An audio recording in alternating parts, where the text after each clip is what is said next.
Ini ya, kita mulai dari sini tentang sistem operasi jaringan. Saya coba lihat dari mana ya, dari di layar kelihatan ya.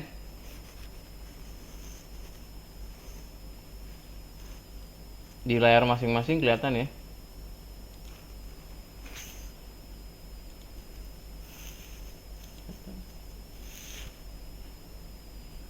Oke.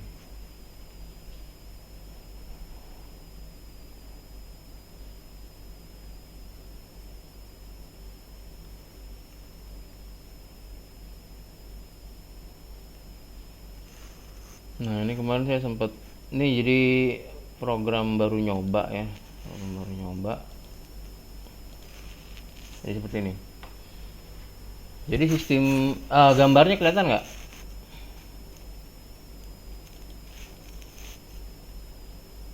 Kurang gede. Segini? Segini? Kurang gede? Gedein lagi. Udah cukup. Nah, di yang pertama jadi gini. Ini kan ada namanya sistem operasi. Sistem operasi itu apa sih? Sistem operasi itu gini. Kan komputer itu sebuah mesin ya, komputer ya. Komputer itu sebuah mesin kan? Nah, iya, bahasa mesin itu dengan bahasa manusia itu beda. Gitu kan? Jadi kalau misalnya bahasa mesin itu kita tidak mengerti dan mesin juga tidak mengerti bahasa manusia, nah maka dibutuhkan sebuah jembatan gitu ya, yang bisa kita mengerti dan nanti si mesinnya juga mengerti. Nah, salah satunya yang bisa kita pakai ini di sini namanya sistem operasi. Jadi sistem operasi itu nanti menjadi ya anggap aja jembatan lah ya, yang menjembatani antara komputer dengan kita. Misalnya kita mau nyuruh komputer mengeluarkan suara musik, mau nyuruh kan kita kan mengeluarkan dia suara musik. Nah, tanpa adanya sistem operasi kita kan nggak bisa nyuruh dia mengeluarkan musik. Kita menyuruh komputer itu mengeluarkan tulisan huruf A kan. Maka si mesin itu nggak akan ngerti bagaimana caranya kita nyuruh pakai bahasa manusia. Maka itu ada jembatan di situ ya, salah satunya adalah sistem operasi. Dan ketika komputer melakukan tugas itu pun kita nggak akan tahu dia sudah melakukan apa enggak, balasannya apa nggak tahu kita tanpa adanya sistem operasi. Maka muncullah jawabannya itu kalau misalnya di layar monitor itu ada huruf A. Kalau mengeluarkan musik tadi maka muncullah musik. Nah, itu harus ada sistem operasinya gitu. Misalnya kita punya komputer nggak ada sistem operasinya, bisa dipakai nggak? Nggak bisa kan? Nggak bisa dipakai. Nah, itulah butuh sistem operasi. Nah, kemudian secara fungsi sistem operasi itu di sini ada dua. Yang pertama dia sistem operasi personal atau standalone. Nah, maka di sini dia fungsinya ya buat keperluan sehari-hari aja. Seperti gadget kita misalnya atau komputer kita di rumah, itu dia standalone. Nah, yang kedua ada sistem operasi jaringan. Nah, sistem operasi jaringan ini yang akan kita pelajari. Kita lihat di sini KD-nya menerapkan sistem operasi jaringan. Nah, sistem operasi jaringan ini Kayak gimana sih Ki gitu ya. Sistem operasi jaringan itu intinya dia sistem operasi yang berfungsi memberikan layanan yang dibutuhkan oleh jaringan. Yang paling simpel misalnya ya kalau kita mau buka Google misalnya di Google Drive, nah maka itu kan ada komputer tuh ya, komputer yang melayani kita, yaitu si Google, komputer Google itu melayani kita. Nah, itu si Google itu dia merupakan sistem operasi jaringan, sedangkan komputer atau gadget kita adalah si komputer standalone atau personalnya. Nah, jadi sistem operasi jaringan dia harus lebih speknya lebih tinggi ya, mempunyai layanan yang dibutuhkan oleh para pengguna user ya, sehingga dia harus lebih mantap ya kalau spek lebih tinggi lah ya. Kemudian layanannya juga harus disesuaikan dengan kebutuhan user. Seperti apa sih gitu ya sistem operasi jaringan itu? Sistem operasi jaringan itu berarti dia contohnya adalah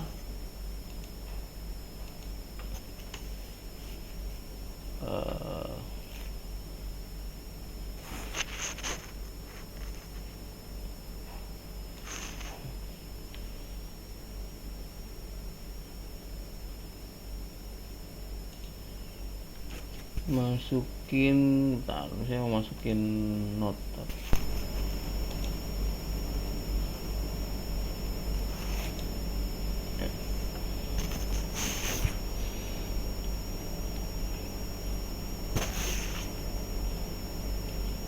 Misalnya seperti namanya Windows Server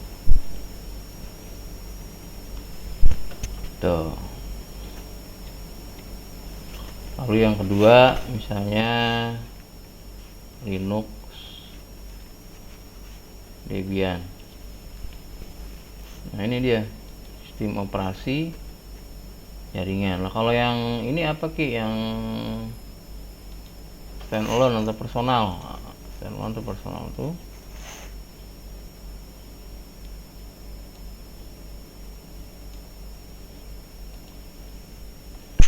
di sini misalnya Windows 10.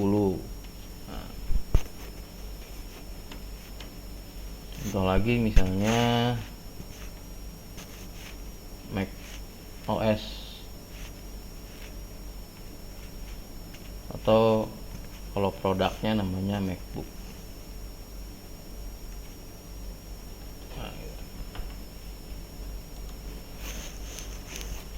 Nah ini yang kita bahas nih, yang lebih ke jaringan.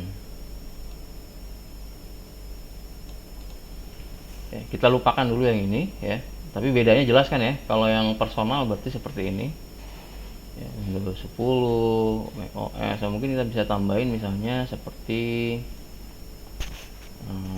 Android ya, Android. Nah ini sistem operasi yang dia personal atau standalone. Nah yang jaringan ini dia seperti ini, server, Linux Debian gitu. Nah kalau yang apa kita contohkan misalnya kalau yang cloud ya, yang cloud tuh dia ada apa ya, misalnya yang terkenal tuh AWS.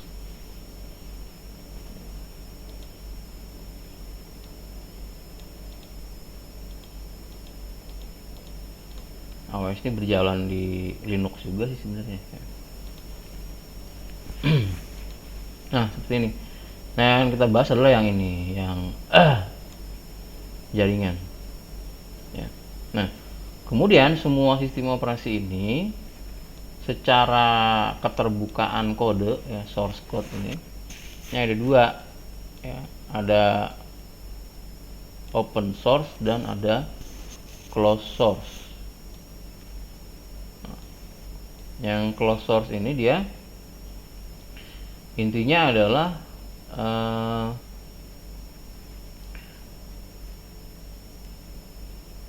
kode programnya tidak terbuka, ya, tidak terbuka, dan biasanya berbayar. Ini kita masukin contohnya ya.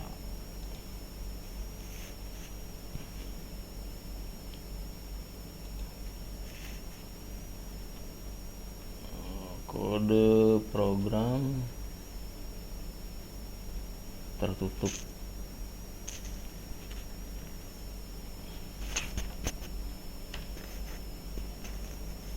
Jadi nggak ada yang boleh tahu. Kemudian yang kedua, biasanya berbayar.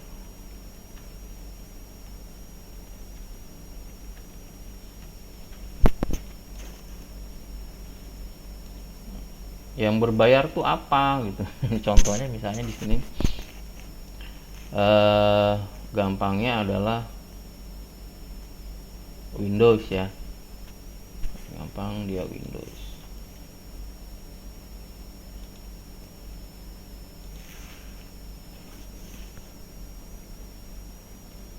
Semua jenis Windows.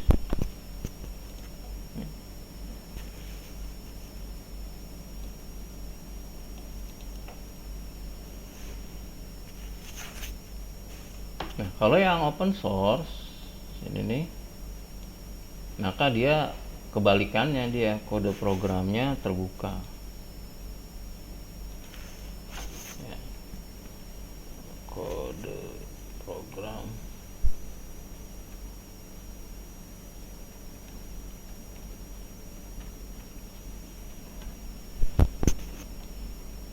ini kode programnya terbuka. Bedanya apa tertutup sama terbuka? Nah, kalau tertutup berarti seperti Windows dia. Jadi orang nggak tahu nih seperti apa sih dalemannya gitu. Sehingga dia pun tidak boleh ada orang yang memodifikasi, yang copy gitu ya, tanpa seizin dari perusahaannya, yaitu Microsoft. Nah, kalau open source dia terbuka nih. Siapapun boleh, mau komunitas mau personal, menggunakan kode program ini, sehingga dia bisa dirubah-rubah, dimodifikasi, jadi banyak macamnya gitu ya, macamnya banyak gitu. Kalau misalnya kita contohkan Linux, misalnya Linux ya,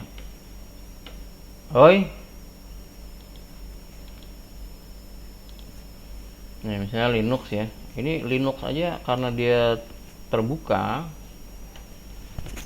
macamnya banyak. Ada gambar tuh, misalnya saya klik yang ini nih, nah ini saya gedein misalnya, saya gedein, open ini tab, nah ini dia ya, Linux aja di sini banyak sekali gitu, karena tadi dia kode programnya terbuka ya, boleh siapapun memodifikasi, membuat apapun. Kemudian biasanya lagi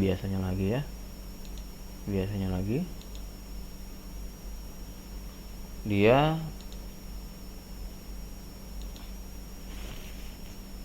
gratis, biasanya gratis. Salah kan,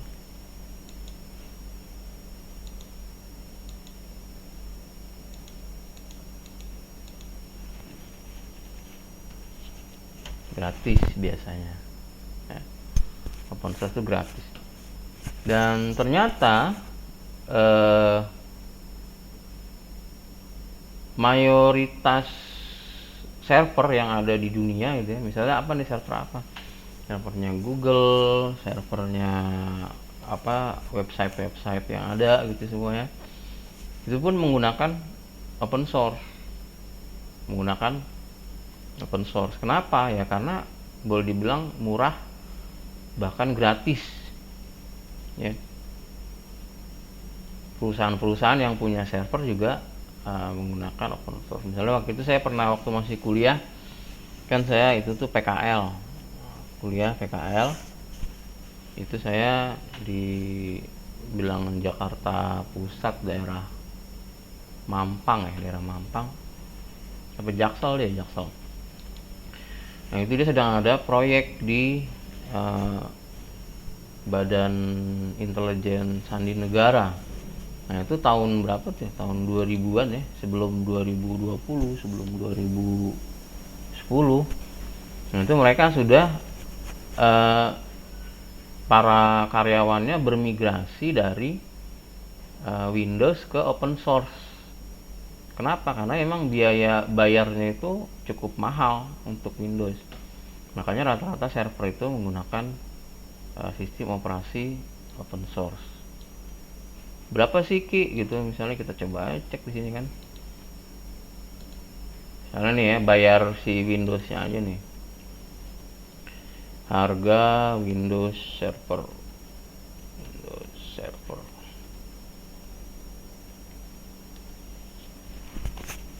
2019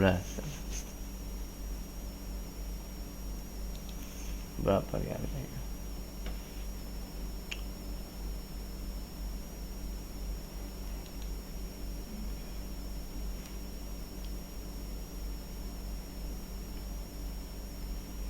Nah dia harganya,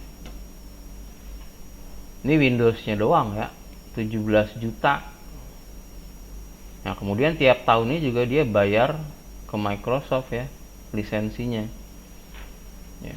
Ini baru Windows-nya doang nih ya, nanti tiap tahunnya juga ada bayar lagi. Nah makanya kebanyakan sebenarnya server itu menggunakan open source, sistem operasi open source. Nah si sistem operasi jaringan ini itu ya, sistem operasi jaringan ini dia harus mempunyai layanan nih, harus mempunyai layanan. Caranya tuh ini gimana ya?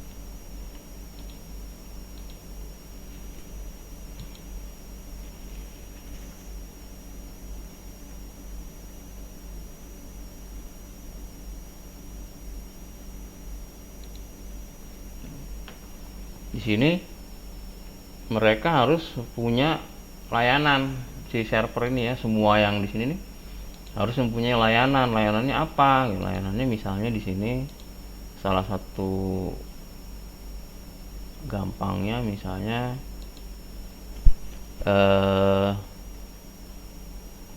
layanan share file.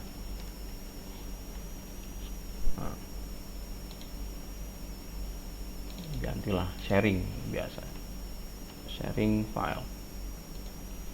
Sharing filenya berupa apa? Nah, misalnya di sini kalian pernah download kan ya.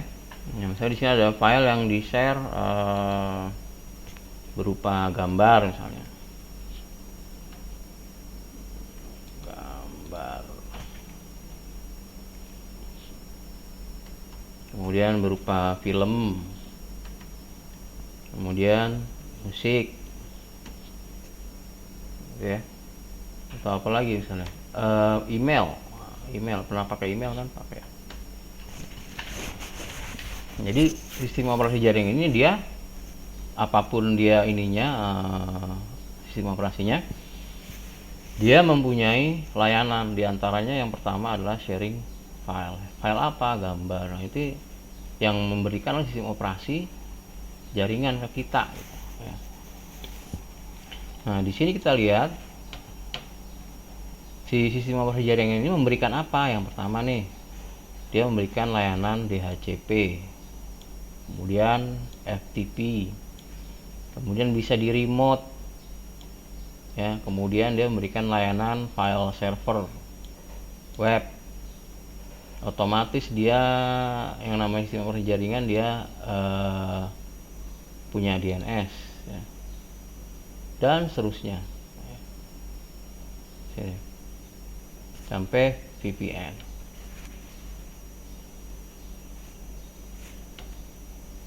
Nah itulah sistem operasi jaringan. Ini kita kecilin, tahu kelihatan nggak ya? Nah, ini saya kecilin seperti ini.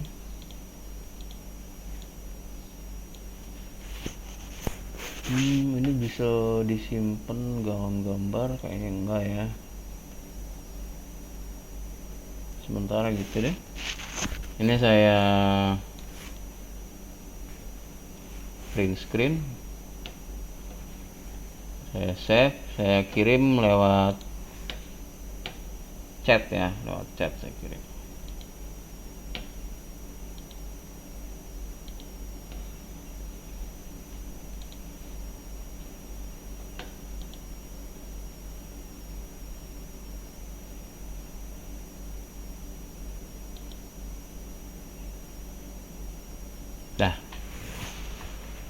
Nah, demikian yang perlu saya sampaikan tentang sistem operasi jaringan ya, tentang sistem operasi jaringan ini. Kalau ada yang mau ditanyakan, silahkan.